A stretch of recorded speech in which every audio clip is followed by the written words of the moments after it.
think it's very obvious, but for those who are listening and not watching, we are both Black, proud Black business owners, creators, visualizers, speakers, and a lot of different things. We are multi-potentialites and we are proud of it.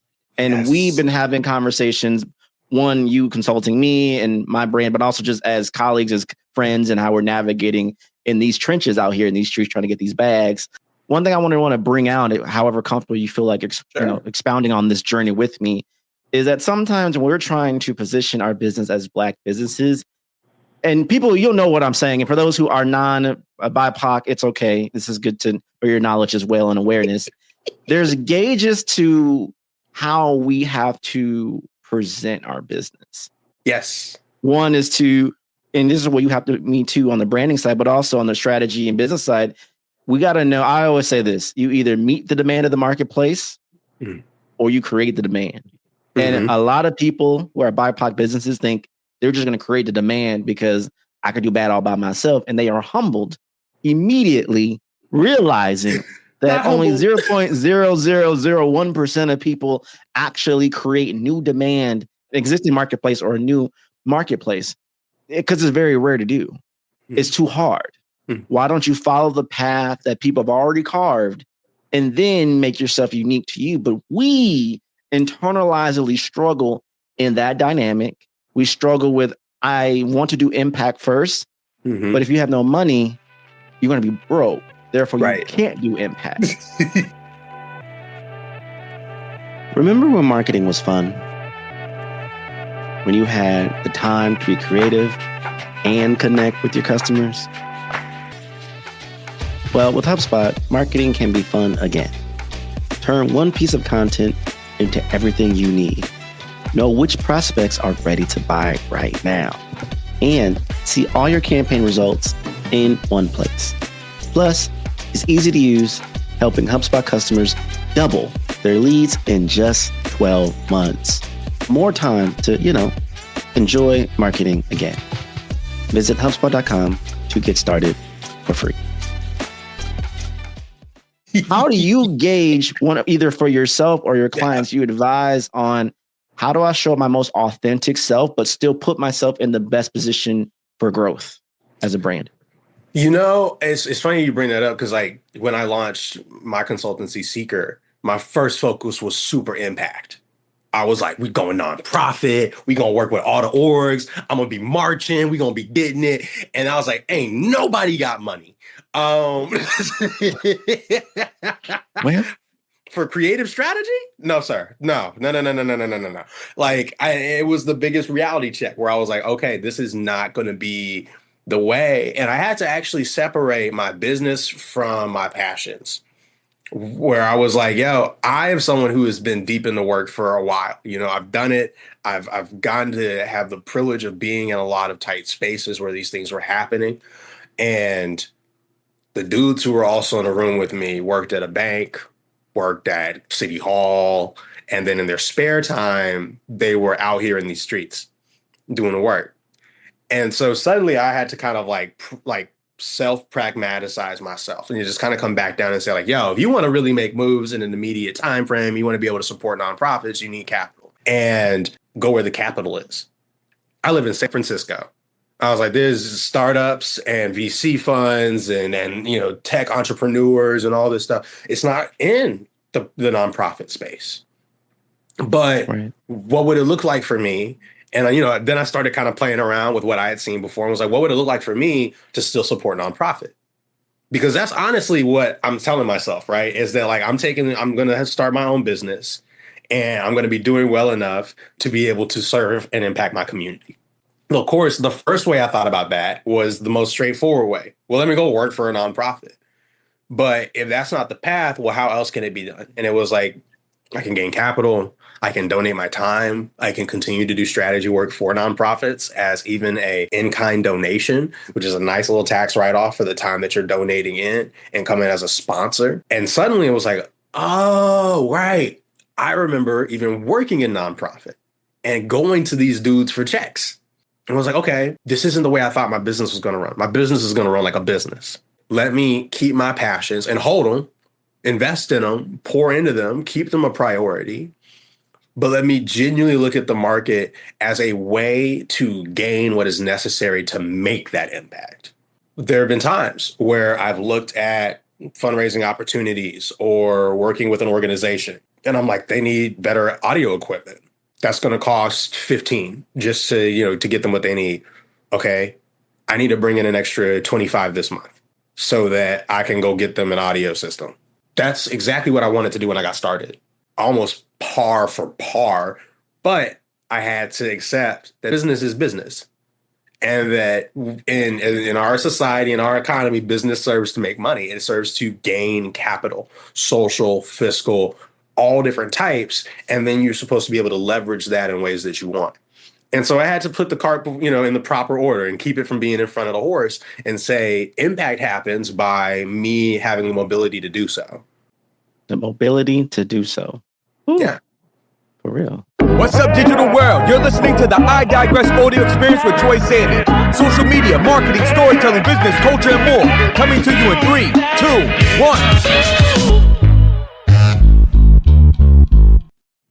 2, 1. I hear what you're saying, and I feel like there's levels to enlightenment. I'll tell you a quick story, and for the OG listeners, you already know this story. I don't know if I told you this story. I probably did. My first business, because my username took off as Find Troy. My first business was Find Troy Marketing Solutions, because everyone said, yo, Find Troy, that stood out. But I didn't want my username to be my moniker. That wasn't the whole point. People were so, every time I went to an event, I found Troy. Hi, I found Troy. I found you. It was cool in the beginning, y'all. But now it was like, man, now I know how child stars feel like, yo, okay, enough. Mm-hmm. We've elevated. And so I remember I just wasn't getting any business. Mm-hmm. And sometimes you got to be real with how you brand. If you are seeing it's not working, change it. Yeah. So I went back to the lab. I eventually came up with Strategy Hackers as my business name. I didn't even have branding. I didn't have a website.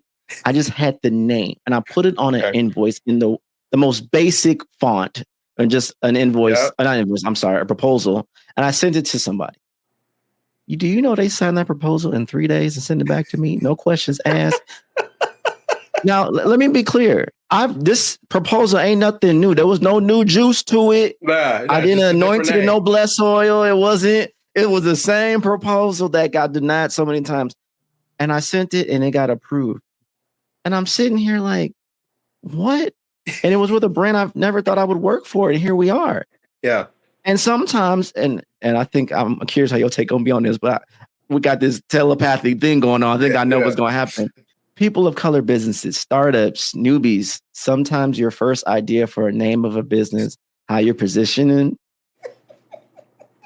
don't do it. It is not on God. It is not a manifestation of our Lord and Savior. It is not that deep. It's not going to work with the misspelled words. It's not cute. Man. It doesn't position you for bigger opportunities. It's not about being a certain tone. It's business. There's a certain tonality, positioning required for success. I don't make the rules. I don't enforce the rules. I'm just presenting to you what they are. And once I made those changes, oh my goodness. Wow, what a difference. Yeah. What are your thoughts on that? I know you got some.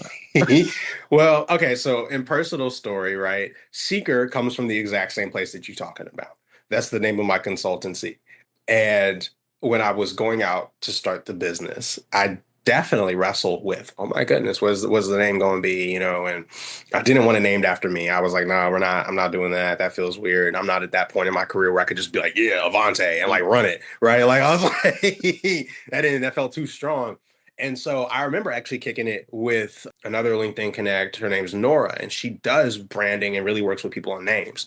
And so we were talking about it, and I was like, listen, I'm going to be real with you, Nora. I need this thing to hit like a Chiat Day, Weirden and Kennedy, like, majority white, back in the day, these are huge white agencies, and they ran the advertising and marketing game. Totally. Right. And for me, I was like, that's this, they became the standard in naming, right? When you look at some of the agencies out there and the consultancies out there, I was like, I needed to give that ethos much less than I needed to say, like, it's me. Right. And so we landed on Seeker. And like it took a while to come up with this one word name and everything. And then she was like, I like a K in it. And I was like, no, I work in tech. We can't have all the normal letters. We've got to change one letter up. And so we made the K into a Q. A lot of my Black friends were like, what the hell? What kind of name is that? And I was like, look, man, these people out here with these checks, they love this name. Okay. Enough said, period. And here's the reality of it from a brand history standpoint. There are logo designers who, for better, for worse, have been the designing language for American businesses.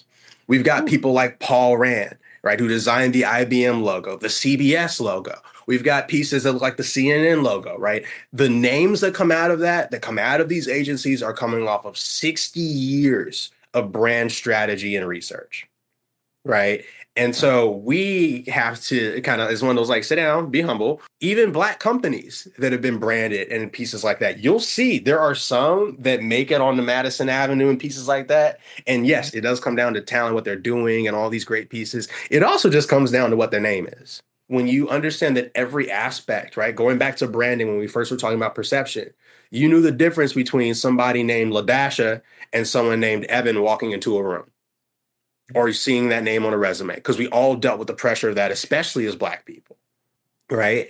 It's the same thing, but this time you actually have a choice. And so, you know, as we look at, my heart breaks sometimes when I look at Black small business branding, because it reminds me of like Black church branding, which isn't doing much better. Right. Agree. And, you know, it also looks like Black club branding. It's, you know, we got this one solid style that we've just banged out really well. But the same way that I noticed that, there are people who have been working in this industry much longer than me who also notice that. And unfortunately, because of the world that we live in, there's bias. Ton of it. And so like they see that, and regardless of the value you're providing, just on a real survivalist level, regardless of the value you're providing, they may not see that under a certain name or under a little script font with a little outside glow from Photoshop. Like, stop with that. Stop that.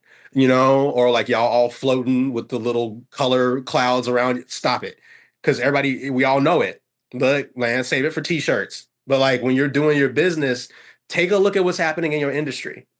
Don't take a look at what your friends are doing. And even if you got friends in the industry, like I have a lot of people of color strategists that I kick it with. I didn't talk to none of them about the branding of my business.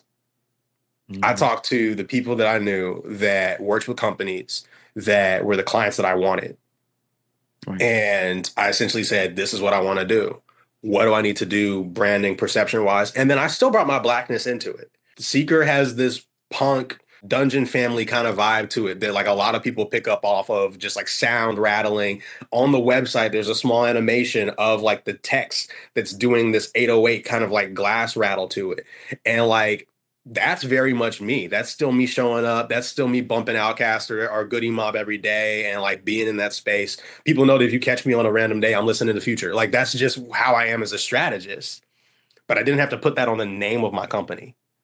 Right. Like it's purple and black. That's the differentiator for me, right? Is that there aren't a lot of companies that are using this kind of lavender purple in their branding, but Seeker does. And that we pull from a lot of sound inspiration and a lot of hip hop inspiration. But when I write strategy or production or management and I talk about the things that the company does, I talk about it the same language that I've seen IBM use, the same language that I see HP use, the same language that I see Shia Day use, because they set the tone for the room. That is a multi-billion-dollar company. I'm not a multi-billionaire. I want to go and make that super clear. Just, I don't know if anybody was confused by that earlier, but like, I'm not, you know? And so I don't have the same weight in setting the industry conversation. Maybe one day I will, and I hope to. But even in doing so, I have to understand the context of the history that we're coming from. If you are new to logo brands, you're new to designing, take a look back at what was happening in the 60s and 70s and 80s when branding and was like really on its height. Take a look at Paul Rand. Take a look at Marty Neumeier.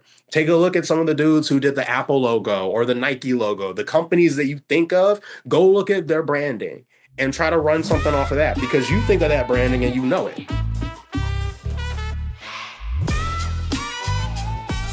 Creators Are Brands, hosted by Tom Boyd, is brought to you by the HubSpot Podcast Network, the audio destination for business professionals. Creators Are Brands explores how solo creators and storytellers are building brands online, from the mindsets to the tactics to the business side. They break down what's working so you can apply that to your own mission, and so much more. Listen to Creators Are Brands wherever you get your podcasts.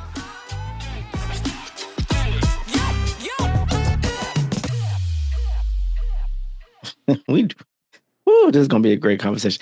I think sometimes people think this stuff that we do is easy. I'm so sick of people. Social media is easy. Creativity. No, some people are literally born with 10 million levels higher creativity than other people. Yes. And yet the people who make the final decision have no ounce of creativity in their whole soul and being, and we got to live with the consequences. Can I keep it 100 here? Absolutely. Like these are the same people who people are freaking out because Walmart's new logo and the change, and they got people saying, "Where's the difference? Where's the change?" These are the same people who, hey, are we gonna rock with this new logo or are we not? Jaguar. Right. People are saying that was a big mistake. That was a big oops. I feel like you lost your being and your essence with the transfer and the change. You see all these other logos who are either consolidating or expanding. I remember GFS. We know GFS was GFS. It's like, who's Gordon's?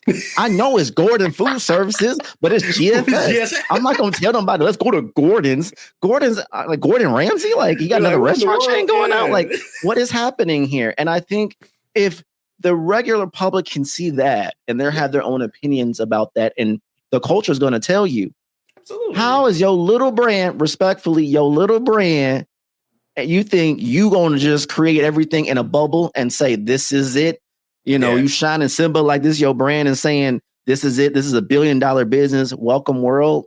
That's not how it works in branding. You got to follow. You showed us so much about the history and the integrity. Find your own identity within the lanes given to you. Get the capital first. Position the branding first. And I'll say this is our pivot.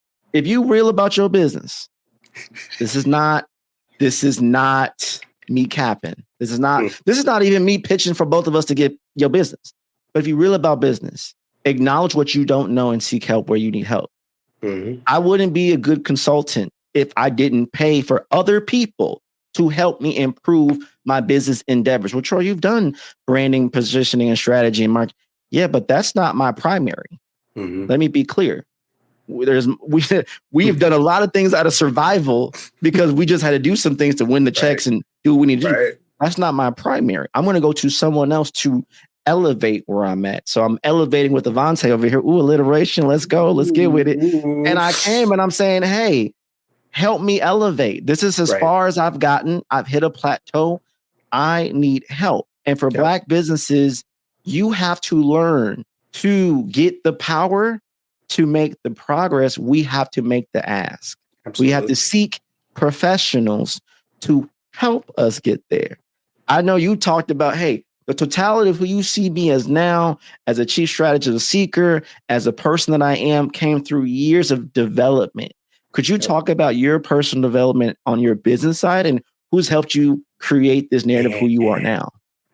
Oh my goodness, it's such a list. Like, and just Let's give the flowers. Let's give the flowers. You know, the flowers, man. So like, I started in Louisiana. That's where I got my start in working in marketing. The first people to help me are also people I meet still to this day with once a month. Aileen Bennett, Ronnie Hess. Ronnie Hess was working at one of the first agencies I got to collaborate with. And treated me as an equal creative, where I could say, what if, and they would throw it right back at you. Justin Lee was a manager that I worked with at one point, and to this day, Seeker wouldn't exist without this dude. When it comes to data-driven strategy, when it comes to getting out of the rat race and building something that matters, I remember was probably 6 months into working with this cat. We were working in tech together. And he was like, what do you want to do? Where you're doing good work. Everything's kind of going well. But like, what are you after? Because you obviously, you're hungry and you're going for something. And I was like, I want to be a chief marketing officer. And he looked at me and with the most like dismissive face was like, why? And I was like, what do you mean, why? That's the title, dog. Like, what are you talking about? Like, of course that's, he's like, but you're already doing the branding for the company. You're running market penetration. You're the person handling all of my cultural research. You're the one leading all of our ad campaigns. What else does a chief marketing officer do that you're not doing? And he's like, you just don't have the title. He's like, if you want the title, like I get, enjoy, but like, why? And like, people like that have consistently been there where when I've thrown ideas back at them, they've kept it distilled and clear. I talked about Nora earlier as a brand strategist where I was able to talk about name. Every now and then I go to her and talk about product and services where I'm like, yo, you've been in the game a lot longer than I have.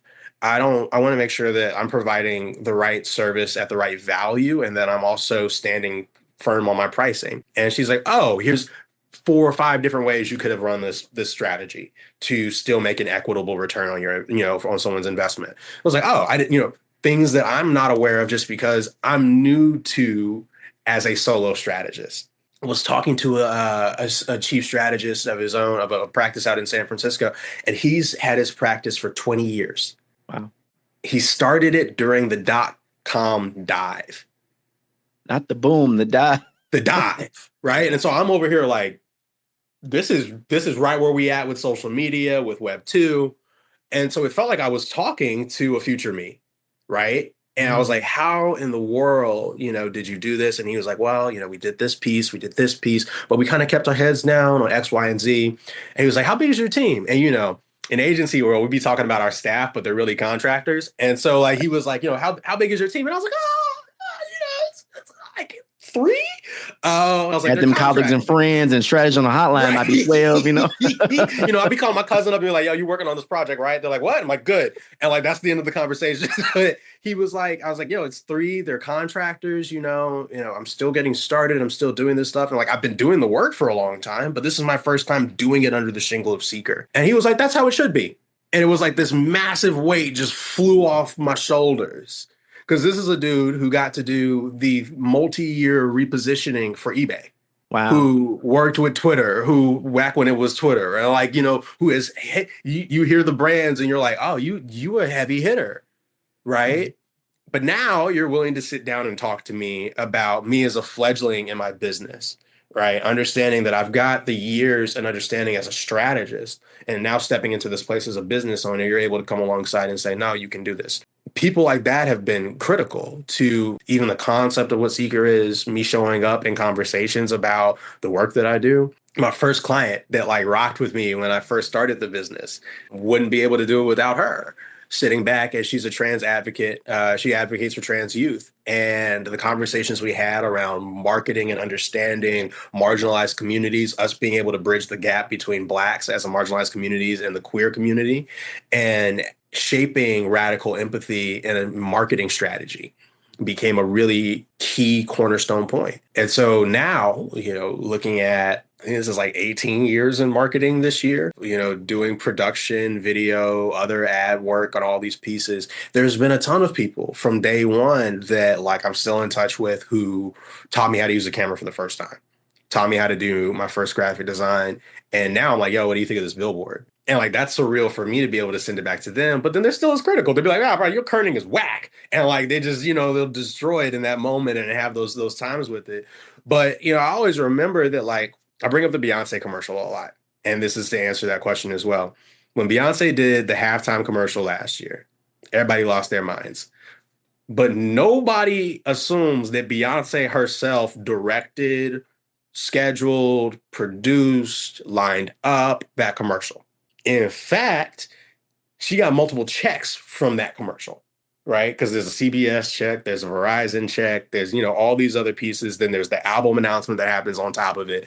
But all of those things that happen from a crew and a community, whether they be on paper as a business partner, as staff, it doesn't matter. there's a team and a collective grouping that's happening that comes together to make these pieces happen. So when you do see Beyonce on screen, or when you see her do her Netflix performance and you're like, wow, this is amazing. There's a stage designer, there's a set designer, there's someone running audio, there's someone running video. That whole thing lifted off the freaking floor. There's a whole person whose job is to make sure each one of them cables don't snap. Right. All of that happens for one person to have this amazing moment for all of us on stage. It's the same thing with your business. There are people I'm sure I'm missing giving flowers to right now who are just as critical. And that's because the crew is so much. There's so many people that I've got to be able to hit up. And likewise, I'm gonna let people know all the time, like, yo, you let me throw an idea at you, feel free to throw them back at me. Let's elevate, because it has to come from that place of we can't do this alone. There is no such thing as a singular hustle. And we can't. And no one's judging you for it. You don't look weak. Collaborating and connecting. I mean, imagine if you can create that experience as a Beyonce experience to all these different potential clients. That transfers energy. You transferred energy before we became this client relationship. Now we're transferring energy back. You're on the podcast. Now we're going to transfer energy again and, referring clients, business, all the things. I think sometimes we only see linear what this is. And don't think, if I just do the very best that I can, be my most authentic self, whatever makes sense, and create that connection that they remember that meant something to them. You don't know. Money looks different when you make more. Yeah. We have this ideology of what obtaining X amount of dollars look like. Yeah. When you get there, or when you see someone there, it looks different because you're on the outside looking in. Mm-hmm. Once I realized and again, a lot of startups, a lot of people of color, businesses, we deal with this. We go so ham on the social. We don't have nothing else built. Ooh, you got you have 500,000 followers on TikTok, and they showed me they can turn the light off. Yeah. I have no more access to anybody I don't even know 10 people on that list because our memories are so bad nowadays. I don't even know who these people are. I need to have systems in the back end to do that. And when I realized, people are making money in the DMs. They're making monies in the email. Email ain't dead because they still send the email to send the contracts and sign the contracts. What's your systems in place for this stuff? And someone just had to tell me outright, Troy, I've been trying to reach out to you, but you don't have anything else in place. You don't have a branded email. These things judge you. They get you out the running. There are grants, y'all, we can get if we just have an LLC, an official website, an official business email, a Google My Business page, and an about us of what we're trying to do, and be very clear about our services, products, or offerings in writing that people of all ethnicities can understand. Yes. We can get it. But we are too lazy. No, let me get my social up. Let me get my social up first. There's a process. There's an order of operations to do this properly and effectively. And it's also understanding what you don't know. Me giving my flowers to Angus Nelson, to Shauna Burkhart. There are people who don't look like me, who took the time to help me, not because I look like a charity case, not because I look desperate or weak. They saw the potential and the passion in me, and they said, let me help you get over the hump. Yeah. I'm going to say this because we are celebrating Black History Month. It's my podcast. All my podcast sponsors and affiliates and supporters have never left me. So I can say whatever I want to say because that's my podcast. That's my show. I can ask whoever I want on. I'm just flexing because it is run by a Black person. So I can talk Black if I want to. Yeah. I want to make this very clear. When you're trying to navigate as a Black business, you're going to need help from everybody to grow.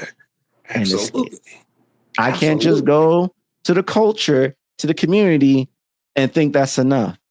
Nah. As they say, I want to be where the people are. I want to be where the money is. Show me how to get there. How do I communicate? How do I dress? I don't want to dress that way. I don't want to talk that way. Look, when you can speak green, everything else falls in line. It's totally everything else makes sense. But even in that, this is where I have issues. I want to grow and make money. I want to impact my community, but I don't want to lose myself. Yeah. And this is where you came into the picture. I'm like, and this is also where we as Black professionals sometimes need to be a little vulnerable. Yeah. Evante, I need help. Like, I'm stuck. And sometimes this whole hustle culture of let's keep doing it. Nah, bro, I'm stuck. This is no longer working for me. Right. I'm not reaching the people. I'm not getting the checks to the level that I want anymore. And that's scary to admit. I've done everything humanly possible within my power of learning, of studying, I need other assistance. Right. Sure, some of it you can maybe get it for free. But real talk, to grow, you got to make the investment. Absolutely. We don't make the investment enough. We're not told to, right? That like we're caught in the same system that we're talking about, where we got to do it ourselves. And you hear these rich dudes talk, and there are not a lot of people that they're mentioning. And so it's very easy to get caught up into the conversation of, oh my goodness, I have to do this myself. At the exact same time, because you're standing alone, right? It's very easy to start taking in the culture around you and losing yourself at the same time. I got to fit into the space. I got to fit into this room. I got to talk the way they talk. I got to understand the things they're talking about. And the pressure that continues to build can feel like it diminishes you. It builds this pressure inside that makes people want to pop. We've seen it. We've seen Black folk crash out at work, and like when they lose it, Lord, everybody, oh my goodness, ain't no coming back from that, dog. You already know. The question of how do you show up Black, how do you show up as yourself, is always one that I think as a professional you're going to wrestle with. So partially, I say get comfortable wrestling with it. I think if you're not in these liminal spaces, if you're not continuing to grow, you're not going to continue to have this discomfort. Every time I got to go outside for a meeting, the question is this a hoodie meeting? Is this a field jacket meeting? Is this a polo? Like, let me figure this out real quick. You know, do I wear the J's? Do I wear the boots? You know, and like there's small things like that, but those are real pressure moments when I sit down in a room full of people and I look around the room and everybody else is in polos and I'm in my hoodie. How do I feel that I'm showing up right now? And then there's also the culture parts that go along with it. So a lot of times for us, it's to, one, learn what really matters and like grab that thing, whatever it is. For me, ironically, it is my hoodies. And that like I will rock you wearing the blazer hoodie combo. That's one of my favorite goated looks. That's the look, bro. I'm going to show up as a professor. I'm wearing the hoodie with the blazer. Like that's done, right?